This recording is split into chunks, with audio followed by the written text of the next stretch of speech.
अस्सलाम वालेकुम व्यूअर्स, कैसे हैं आप सब। उम्मीद करता हूँ कि आप ठीक ठाक होंगे। हमारी तरफ अभी बारिश आ रही है और सर्दी पहले ही काफ़ी ज़्यादा थी और अभी बारिश आने की वजह से और भी मौसम जो है वो ठंडा हो गया है। तो ऐसे में मैंने सोचा है कि हमारी जो पालक है, क्योंकि वो रेडी हुई हुई है, तो क्यों ना पालक गोश्त बनाया जाए या फिर आलू पालक बनाया जाए। तो पालक जो है ये बहुत अच्छी लगती है, ख़ास करके अगर सर्दी हो। और इसके साथ में हम जो है वो देखेंगे कि टाइम मिल गया आज तो पालक के पकोड़े भी बना लेंगे। तो ये व्यूज़ मेरी पालक है, एक क्यारी लगी हुई है। इसमें से हम ये जो थोड़ी सी कटी हुई है ये हम पहले ही काट चुके हैं।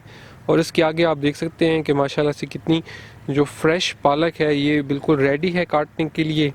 और पालक के साथ लाइन में जो है वो ये मैंने यहाँ पे मूलियाँ लगाई हुई हैं। आप ये मूलियाँ देखें, इनके भी हम पत्ते जो है वो तोड़ के इस्तेमाल कर रहे हैं। अभी इनकी नीचे जो मूलियाँ हैं वो तो इतनी बड़ी नहीं हुई। तो ये हमारी जो पालक की क्यारी है। अभी यहाँ पे बारिश हो रही है और मैं आपको जूम करके भी अगर दिखाऊं, बारिश के कतरे पालक के ऊपर पड़े हैं और कितनी माशाल्लाह से ये फ्रेश लग रही है। हम देख सकते हैं बिल्कुल ताज़ा पालक है। तो सर्दियों में जो पालक है घर में उगानी ये बहुत ही आसान है।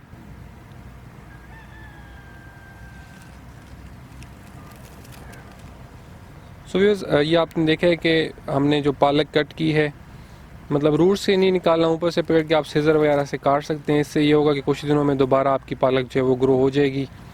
तो ये पालक को कट करने का तरीका होता है। और व्यूअर्स, सो ये है हमारी फ्रेश पालक। अभी हम कुछ और भी पालक काटते हैं और फिर इसका सालन बनाएंगे।